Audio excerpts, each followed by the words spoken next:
ఓం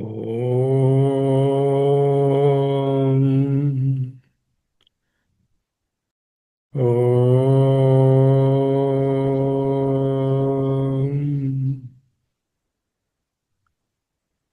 ఓం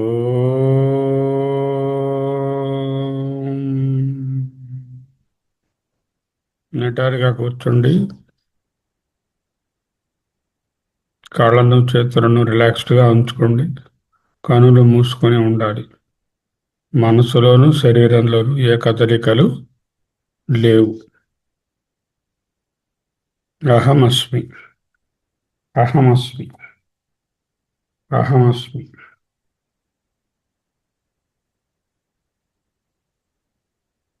ఈశ్వరः సర్వభూతానాం హృద్దేశే అర్జున తిష్టతి భ్రమయన్ సర్వభూతాని యంత్రారూఢాని మాయయా తం ఏవ శరణం గచ్చ సర్వభావేన భారత తత్ప్రసాదాత్ పరాం శాంతిం స్థానం ప్రాప్స్యసి శాశ్వతం. ఆ శాశ్వతమైనటువంటి స్థానాన్ని పొందుతావు.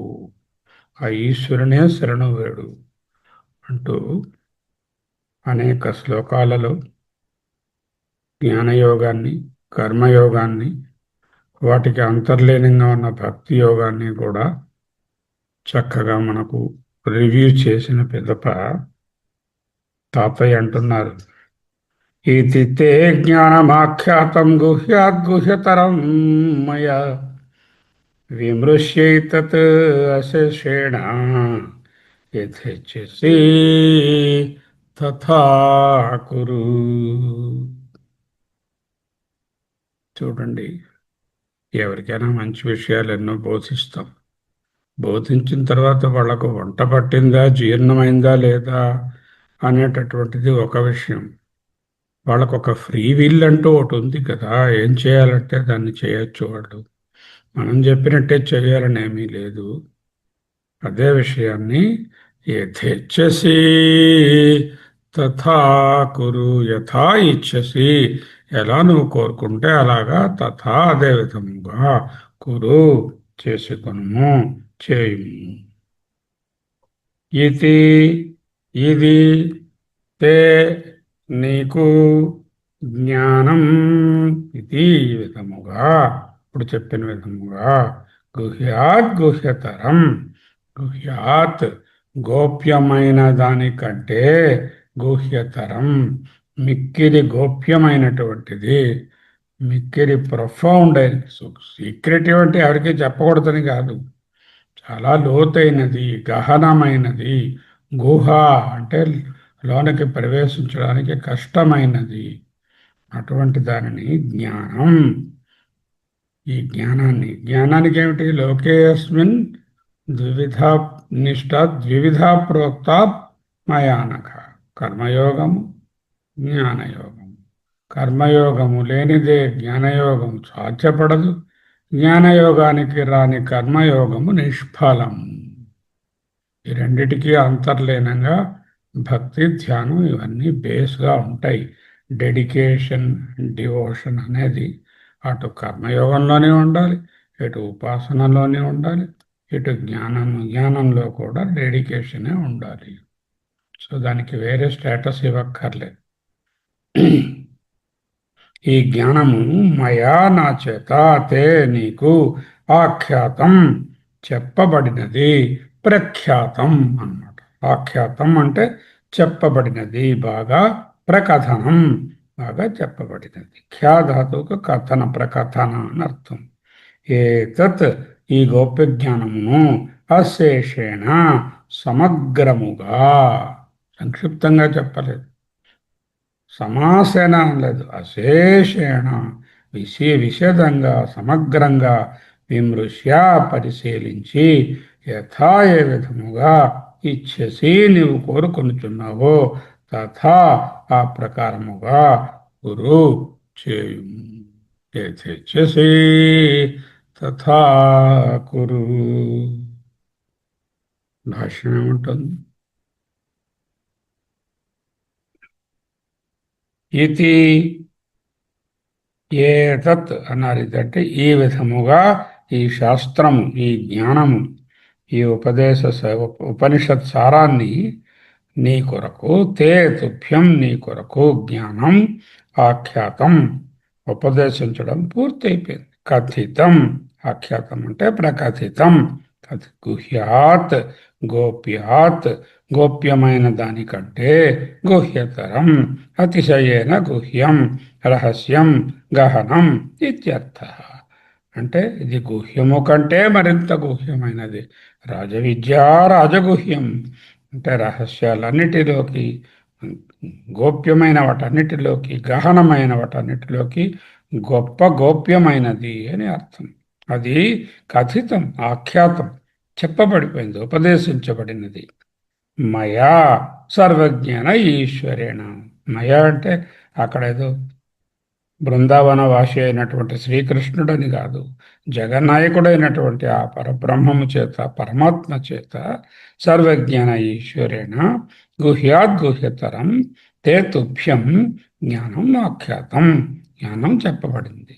విమృశ్య, విమర్శనం కృత్వా, ఆలోచనం కృత్వా, బాగా విమర్శించి, త్వప్రచయం విమర్శనం కృత్వా, ఏతత్ యథోక్తం శాస్త్రం. ఏతత్ అంటే దీనిని, అంటే ఈ పైన చెప్పినటువంటి గీతాశాస్త్రాన్ని, యథోక్తం శాస్త్రం అశేషేణ సమస్తం యథోక్తం చ అర్థజాతం.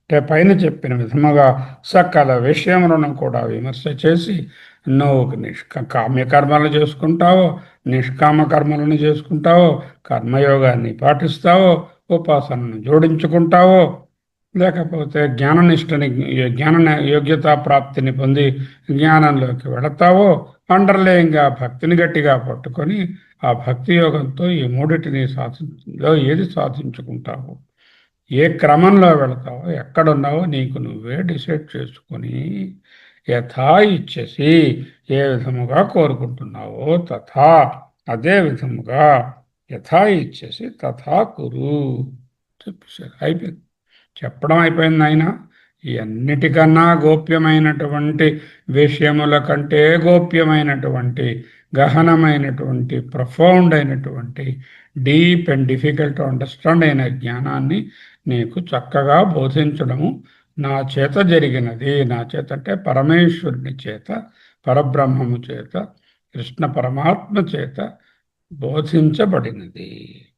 దీనిని నువ్వు బాగా వితర్కించుకొని, విమర్శ చేసుకొని, ఆలోచించుకొని, నీకు ఏది సూటబుల్గా ఉంటుందో ఆ స్థాయిలో ఎక్కడున్నావో చూసుకుని దానిని యథా ఇచ్చేసి తథా కురు, ఏ విధంగా నువ్వు కోరుకుంటావో అలా చేయవయ్యా.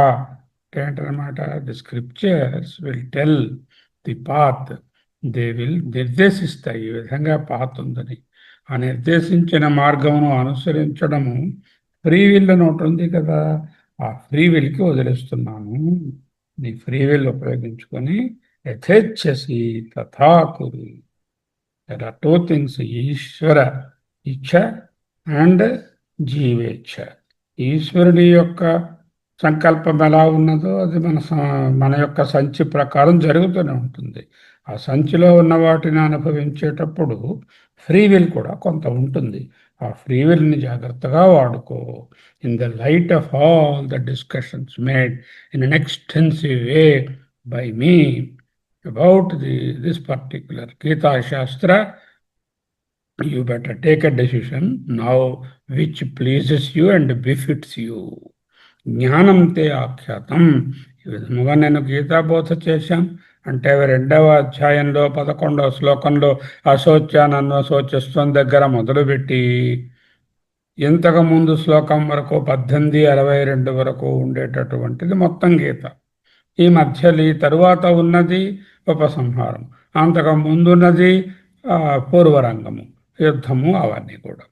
ఈ శ్లోకాలలో నేను వేదాంత శాస్త్ర సారమైనటువంటి, ఉపనిషత్ సారమైన గీతాశాస్త్రాన్ని నేను బోధించాను. ఈ బోధన అంత తేలికగా తీసుకోవద్దు. సాధారణంగా మనిషి మనస్తత్వం ఎలా ఉంటుంది, ఏదో చెప్పాడేదో బావయ్య, ఇంకేం పని లేదు చెప్తూ ఉంటాడు, అలా మంచి మంచి మాటలు కొన్ని. అని వదిలేకయ్యా, ఇది గుహ్యాద్గుహ్యతరం, చాలా విలువైనదయ్యా. నువ్వు యుద్ధభూమిలో అడిగినా కూడా నేను బోధించాను సుమి.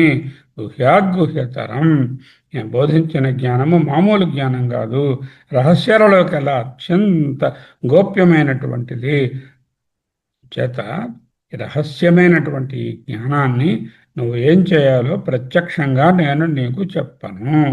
అడిగావు నువ్వు నన్ను 3:2లో, తదేకం వద నిశ్చిత్య ఏన శ్రేయోహమాప్నుయం. నువ్వే డిసైడ్ చేసి చెప్పి ఏం చేయాలి అని 3:2. నేను చేయటం లేదు. I have exposed you the entire gamut and panorama of the Gita Shastra. Now you use your judgement and free will and decide what you right to do. యుద్ధం చేయాలా, యుద్ధం మానాలా, సన్యాసి అయిపోవాలా, నువ్వే చూసుకో. 18వ అధ్యాయంలో కూడా నువ్వేం చేయాలో నేను తేల్చి చెప్పను. నువ్వు బుద్ధిజీవివి, మంచి చెడు ఆలోచించుకునే తెలివితేటలు కలిగినటువంటి మానవుడవు, దానిని వాడుకో. ఇంకొకరి నిర్ణయాలను అమరపంచడం అలవాటు చేసుకున్నావు అనుకో, ఆధారపడడం అవుతుంది. ఏ దుస్తులు వేసుకోవాలో కూడా మీరే నిర్ణయించుకుంటారా, ఇంకొకరిని అడిగి వేసుకుంటారా? షష్ఠి పూర్తి అయినా కూడా కొంతమంది ఇంకా భార్య మీదో కొడుకు మీదో ఆధారపడుతూనే ఉంటారు. అయితే ఎవరి సలహా వినకూడదా? అబ్బే, వినదగును ఎవ్వరు చెప్పిన వినినంతనే వేగపడక వివరింపదగున్ కనీ కల్ల నిజము తెలిసిన మనుజుడిపో నీతిపరుడు మహిళో అర్జున అంటూ చెప్తున్నాడు. అది ఏతత్ అశేషేణ విమృశ్య, నేను చెప్పిన దాన్ని లైట్గా తీసుకోకుండా అశేషేణ పూర్తిగా సమగ్రంగా విశ్లేషించుకో. ఈ ఆధ్యాత్మిక నిచ్చెనలో నువ్వు ఏ మెట్టు మీద ఉన్నావో, ఏ మెట్టు వరకు వెళదాం అనుకుంటున్నావో, నీ నీ స్టార్టింగ్ పాయింట్ ఏమిటో, నీ గమ్యం ఏమిటో నువ్వే నిర్ణయించుకో. చిత్తశుద్ధి కలిగిందా, జ్ఞానానికి పో. చిత్తశుద్ధి రాలేదా, కర్మయోగాన్ని గట్టిగా చెయ్యి. చేసినప్పుడు ఈశ్వరార్పణ బుద్ధి, ఈశ్వర ప్రసాద బుద్ధి, ఉపాసన జోడించుకో. కానీ మర్చిపోకు, ఏ యోగం నువ్వు చేసినా భక్తి అనేది అంతర్లీనంగా తప్పక ఉండవలసినదే. That is the basis on which all these yoga stand. ఏతత్ అశేషేణ విమృశ్య యథేచ్ఛసి, నువ్వు ఏ నిర్ణయాన్ని సరి అయినదని భావిస్తావు, అది నీ ప్రజెంట్ సిచ్యువేషన్కి ఏది సరిపోతుంది అని అనుకుంటున్నావో తథాకురు, దానినే చెయ్యి. ఇంకొకరిని ఇలా చేయండి అని నిర్దేశించడం మంచి పని కాదు అని సద్గురువైనటువంటి శ్రీకృష్ణ పరమాత్మకు తెలుసు. ఆరోగ్య ఆరోగ్యకరమైనటువంటి పెంపకం ఏమిటి? ఉన్న విషయాలన్నీ వాళ్ళకి ఎక్స్పోజ్ చేసి, చూసుకోమ్మా, నీకు ఏది నచ్చితే అలా చేసుకో అంటాం కదా. అలా నిజమైనటువంటి తండ్రి కానీ, తల్లి కానీ, గురువు కానీ యథేచ్ఛసి తథాకురు, అది చెప్పడానికి ముందు వాళ్ళకు గట్టిగా దానిలో ఉన్నటువంటి లోతుపాతులను, రహస్యాలను, గోప్యమైన విషయాలను కూడా బోధించాలి. అదే సద్గురువు యొక్క లక్షణం. కృష్ణ పరమాత్మ గురుణాం గురు, అతను జగద్గురు. ఆయన వసుదేవ సుతం దేవం కంస చానూరమర్దనం దేవకీ పరమానందం కృష్ణం వందే జగద్గురు. ఆ జగద్గురువు కాబట్టి ఆయన ఫ్రీ విల్ని బాగా వాడమని మనందరినీ కూడా హెచ్చరిస్తున్నాడు. అర్జునుడికి చెప్పారు అంటే మనకు కూడా ఇంతటి ఉపనిషత్ జ్ఞానాన్ని దగ్గర దగ్గర 10 ఉపనిషత్తులను లోతుగా చదువుకుని, వాటిని కాన్ఫరెన్స్లు పెట్టుకొని, వాటిలో రకరకాలుగా అనలైజ్ చేసి చెప్పుకుని తరువాత కూడా మనం ఎలా ఉంటామన్నది మనకు మనమే నిశ్చయించుకోవాలి. అయ్యో వాళ్ళు అలా ఉన్నారు, వీళ్ళు ఇలా ఉన్నారని కంపేర్ అండ్ కాంట్రాస్ట్ వద్దు. ఈతి తే గుహ్యతరం గుహ్యాద్గుహ్యతరం ఇతి తే జ్ఞానమాఖ్యాతం గుహ్యాద్గుహ్యతరం మయా విమృశ్య ఏతత్ అశేషేణ విమృశ్యైతత్ అశేషేణ యథేచ్ఛసి తథా కురు. అహమస్మి అహమస్మి. వెళ్ళిపోవచ్చుగా ఇంటికి.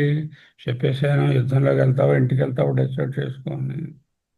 మళ్ళీ ఊరుకోరు పెద్దవాళ్ళు, గొప్పవాళ్ళు, గురువులు అన్నీ చెప్పేసి మళ్ళీ వెళ్ళిపోతుంటాడు. వాడు వెనక్కి పిలిచి "రారా ఒక్క మాట, ఈ మాట కూడా వినేసి వెళ్ళిపో మరొక్కసారి" అంటూ మళ్ళీ చెప్తున్నారు పాపం ఆయన. సర్వగుహ్యతమం భూయః శృణు మే పరమం వచః ఇష్టోసి మే దృఢమితి తతో వక్ష్యామి తే హితం. అయితే చెప్పేశారు కదా, అంతా అయిపోయింది. యథేచ్ఛసి తథాకురు అన్నారు. నేను బయలుదేరుతాను నాన్న. అయితే నమస్కారం గురుదేవ, నేను నాకు తోచినట్టు చేయమన్నారుగా, చేస్తాను. వెళ్ళిపోబోతుంటే ఆగాగు, నువ్వు నాకు చాలా ఇష్టమైన వాడివి కాబట్టి మరొక మాట చెప్తున్నాను, మరొకసారి చెప్తున్నాను. భూయ తిరిగి మే పరమం వచః, ఈ అత్యుత్తమమైనటువంటి ఈ మాటను శృణు, చక్కగా అవధారయ, విను. సర్వగుహ్యతమం, ప్రపంచంలో ఏదైనా గోప్యమైనది, లోతైనది, గహనమైనది, కఠినమైనది, సాధింపరానిది ఏదైనా ఉంటే దానన్నిటికంటే గుహ్యతమమైనటువంటి సూపర్లేటివ్ గుహ్యతమము భూయ, మళ్ళీ మే పరమం వచః, నా ఈ పరమోత్కృష్టమైనటువంటి మాటను శృణు, వినుము. అదేంటయ్యా ఇంతవరకు చెప్పానన్నావు, 2:11 మొదలుపెట్టి 18:62 వరకు చెప్పానన్నావు అంటే, లేదు నాన్న, ఇష్టో వశిమే, నాకు చాలా ఇష్టడవు నీవు. చూడండి, గురువు కూడా ఎంతో ప్రేమతో, ఎంతో ఇష్టం ఉంది కాబట్టి, వాళ్ళ అభివృద్ధిని కోరుకుంటున్నాం కాబట్టి, మాటికి 10 సార్లు మీరు ధ్యానంలో ఉండండి, ధ్యానం మానకండి, క్లాసులు మానకండి, క్లాసుల్లో ఏకాగ్రతగా ఉండండి, చదివినది వ్రాయండి, వ్రాసినది ఆచరించండి. ఎందుకు చెప్తారు? ఇష్టోసిమే, నాకు ఇష్టడైన వాడవు కనుక. ఇష్టం అంటే ఏమిటి? అనిర్వ్యాజమైనటువంటి ప్రేమ, ఏ వ్యాజము లేకుండా, ఏ అపేక్ష లేకుండా, ఏ కారణం లేకుండా, అన్కండిషనల్ లవ్ అంటాం కదా, అది only parents and guru only can give that unconditional love I have towards you. ఇష్టో అసిమే దృఢమితి తతో వక్ష్యామి తే హితం. ఈ విషయము చాలా దృఢమైనటువంటి మాట చెప్తున్నాను. వక్ష్యామి తే హితం, నీకు మంచిని మరొక్కసారి చెప్తున్నాను. సర్వగుహ్యతమం, సమస్త గోప్య విషయములతోనూ పరమగోప్యమైనటువంటిది. మే పరమం, సర్వశ్రేష్టమైన నా వచనములను భూయ, ఇంకను మరలా శృణు, వినుము. ఎందుకు? మే, నాకు దృఢం, అత్యంతమైనటువంటి ఇష్ట అసి, మామూలు ఇష్టం కాదు, దృఢం ఇష్ట అసి, దృఢమైన ఇష్టమైన వాడు. తత, అందువలన, ఇతి హితం, హితకరములైన ఈ వచనములను తే, నీకు వక్ష్యామి, మరొక్క మాట చెప్తాను. అహమస్మి, అహమస్మి. సర్వగుహ్యతమం భూయః శృణు మే పరమం వచః, ఇష్టోసి మే దృఢమితి తతో వక్ష్యామి తే హితం. ఇంకొక శ్లోకంలో ఇష్టోషి మే సఖా చేతి అంటారు, ఇష్టోషి మే దృఢమితి అన్నారు. ఇక్కడ ఇష్టడవు సఖుడవు అని అక్కడ అన్నారు. ఇక్కడ దృఢమైనటువంటి ఇష్టం నీ యందు ఉంది కాబట్టి, అచంచలమైనటువంటి ప్రేమ ఉంది కాబట్టి చెప్తున్నాను నాన్న, చెప్తున్నా బుజ్జి తల్లి అంటూ మళ్ళీ చెప్తున్నారు. భాష్యం ఏమంటున్నారు?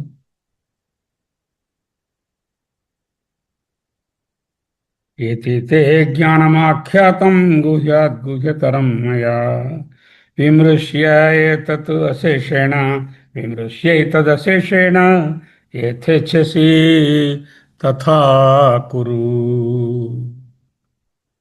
ఇతి అంటే ఏతత్, ఈ విధమైనటువంటి, అయిపోయింది కదా. సర్వగుహ్యతమం భూయ శృణు మే పరమం వచః, ఇష్టోషి మే దృఢమితి తతో వక్ష్యామి తే హితం సర్వగుహ్యతమం. సర్వగుహ్యేభ్య అత్యంత రహస్యం. సర్వగుహ్యతమం అంటే సకలములైనటువంటి గోప్యములు రహస్యములైనటువంటి విద్యల కంటే అత్యంత రహస్యమైనటువంటి విద్య. ఉక్తం అపి పలుమార్లు చెప్పినదే అయినా సరే భూయ మరలా అసకృత్ అంటే మరొక ముందు భూయ అసకృత్ అంటే మాటి మాటికి ఉక్తమపి చాలాసార్లు చెప్పారు. భూయ అంటే మళ్ళీ పునః శృణు మే శృణు అవధారయ మే మమ నా యొక్క పరమం ప్రకృష్టం వచో వాక్యం ఉత్కృష్టమైన పరమమైనటువంటి వచనములను మరొక్క మారు విను. ఇంతకుముందు చాలాసార్లు అసకృత ఉత్తమపి చాలాసార్లు చెప్పాను. చాలా శ్లోకాలలో చాలా విధాలుగా బోధించాను ఈ రహస్యాన్ని. రహస్యాతి రహస్యమైన దానిని అది నా భయాత్ నాపి అర్థకారణాత్ వా వక్ష్యామి. భయము వలన కానీ ధనము అనే కారణమును బట్టి కానీ నేను నీకు చెప్పటం లేదు. నువ్వేమైపోతావో అనే ఒక భయంతో కానీ, లేకపోతే నేను భయపెట్టాలని కానీ, లేకపోతే నువ్వు నాకేదో డబ్బు దశకం పేరు ప్రఖ్యాతి కీర్తి కిరీటం ఇస్తావని కానీ చెప్పటం లేదు. నిజమైనటువంటి గురువు కీర్తి ప్రఖ్యాతులకు కిరీటాలకు సన్మానాలకు వాళ్ళు ఏదో మన పొగుడుతారని కానీ ఏ విధమైనటువంటి ఆశ పెట్టుకోకుండా నిరపేక్షికంగా అవ్యాజంగా అన్కండిషనల్గా ఇస్తారు. అదే చెప్తున్నారు. నా భయాద్ నాపి అర్థకారణాత్ వా వక్ష్యామి కిం తర్హి ఇష్ట ప్రియ అసి మే మమ దృఢం అవ్యభిచారేణ ప్రియం. అంటే అచంచలమైనటువంటి హెచ్చు తగ్గులు లేనటువంటి సర్వకాలీనమునందు దృఢముగా నుండేటటువంటి ప్రీతితో ప్రీతిపాత్రుడవు కాబట్టి ఆ కారణంచే హితం నీ హితము కొరకు తతః తేన కారణేన వక్ష్యామి కథయిష్యామి చెప్తాను తే హితం పరమం జ్ఞానప్రాప్తి సాధనం సర్వోత్కృష్టమైన ఆత్మజ్ఞానాన్ని పొందే ఉపాయాన్ని తే హితం. ఏది హితం? హితం అంటే యుద్ధం చేయడం అప్పటికి హితం, కానీ ఫైనల్గా అది ప్రేయస్సే కదా. ఏది శ్రేయస్సో దాన్ని పొందవయ్యా అని చెప్పడానికే ఈ గీతాశాస్త్రం. అయితే ప్రేయస్సు ఎందుకు చెప్పారు? కర్మయోగం ఎందుకు చెప్పారు? ఉపాసన ఎందుకు చెప్పారు? ఇది ప్రిపరేషన్ లేదుగా.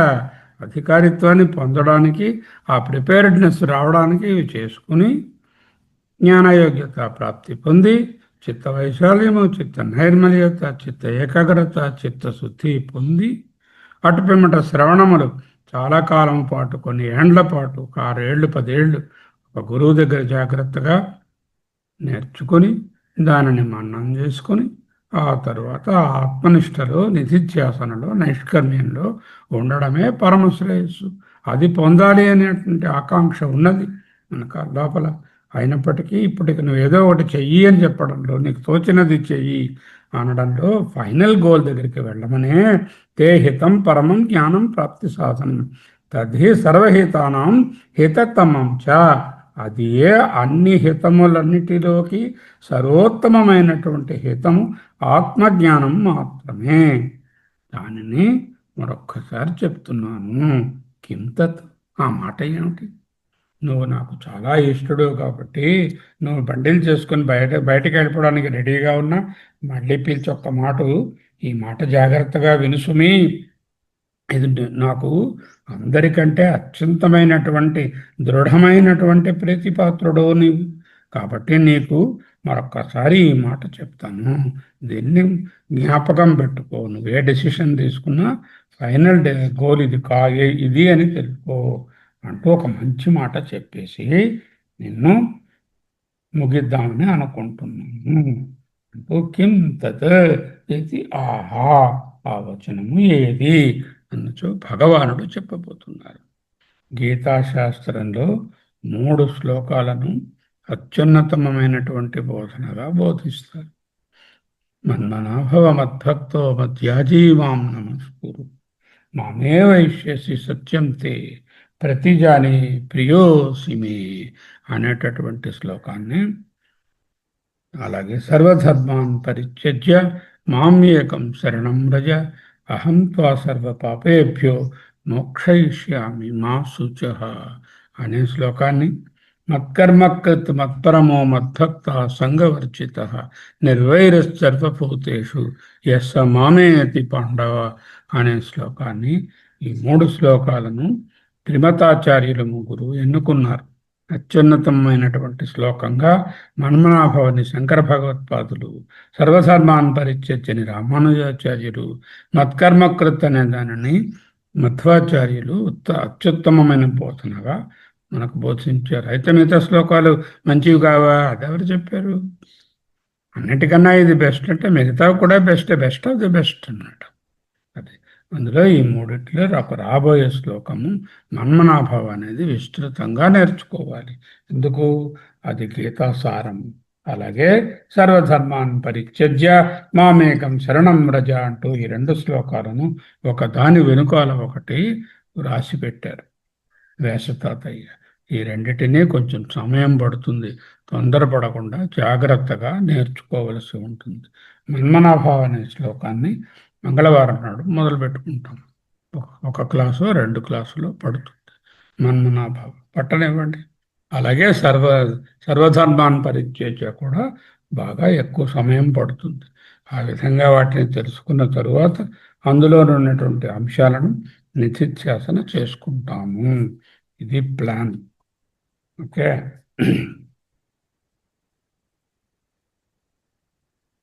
इति ते ज्ञानमाख्यातं गुह्याद्गुह्यतरं मया विमृश्य तत्त्वशेषेण यथेच्छसि तथा कुरु। सर्वगुह्यतमं भूयः शृणु मे परमं वचः इष्टोऽसि मे दृढमिति ततो वक्ष्यामि ते हितम्।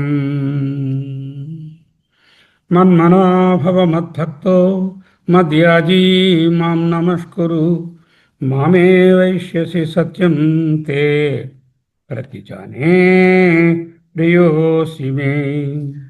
सर्वधर्मान् परित्यज्य माम्येकं शरणं व्रज अहं त्वा सर्वपापेभ्यो మోక్షయిష్యామి మా శుచః. ఇక్కడికి వెళ్దాం. ముందు ఈ శ్లోకంలో యథేచ్ఛసి తథాకురు చెప్పిన తర్వాత ఇష్టోసి దృఢం అంటే మామూలు ఇష్టం కాదండి, అత్యంత ఆత్మీయుడివి అంటూ తతః అందువలన తే నీకు హితం వక్ష్యామి నీకు కావలసిన మంచిని చెప్తున్నాను. సర్వగుహ్యతమం భూయ శృణు అత్యంత రహస్యమైనటువంటి జ్ఞానం గురించి మరొక్కసారి సంక్షిప్తంగా 2 శ్లోకాలలో పరమం వచః శ్రేష్టమైన మాటలను చెప్తాను. ఈ అపురూపమైన మాటలను మళ్ళీ వినవయ్యా ఓ అర్జున అంటూ పరమాత్మ బోధిస్తున్నారు. విమృశ్యేతత్ అశేషేణ యథేచ్ఛసి తథా. నీకు దారి చూపించే గురువునే గాని నీ తరఫున నిర్ణయాలు తీసుకొని నీ జీవితాన్ని నేను నడిపించేటటువంటి వాళ్ళని కాను. అలాగే పేరెంట్స్ కూడా వాళ్ళ జీవితాలు వాళ్ళు జీవించాలి, పిల్లల జీవితాలు జీవించకూడదు. వాళ్ళ జీవితంలో అడుగుపెట్టి చేతులు పెట్టి చేద్దాం అనుకుంటే వేళ్ల మీద గట్టి దెబ్బలు తగులుతాయి బెత్తంతో. తర్వాత ఏడ్చి లాభం లేదు. మన జీవితాలు మనం జాగ్రత్తగా జీవించాలి. ఎవరి జీవితం వాళ్ళది, అంతేగాని ఇంకొకరి జీవితాన్ని జీవించకూడదు. ఎందుకు? పరధర్మో భయావహ. అహమస్మి అహమస్మి అహమస్మి అహమస్మి అహమస్మి అహమస్మి అహమస్మి అహమస్మి అహమస్మి అహమస్మి అహమస్మి అహమస్మి అహమస్మి అహమస్మి అహమస్మి అహమస్మి అహమస్మి అహమస్మి సోహం సోహం సోహం సోహం సోహం సోహం సోహం సోహం సోహం సోహం అహమస్మి. స్వస్తి.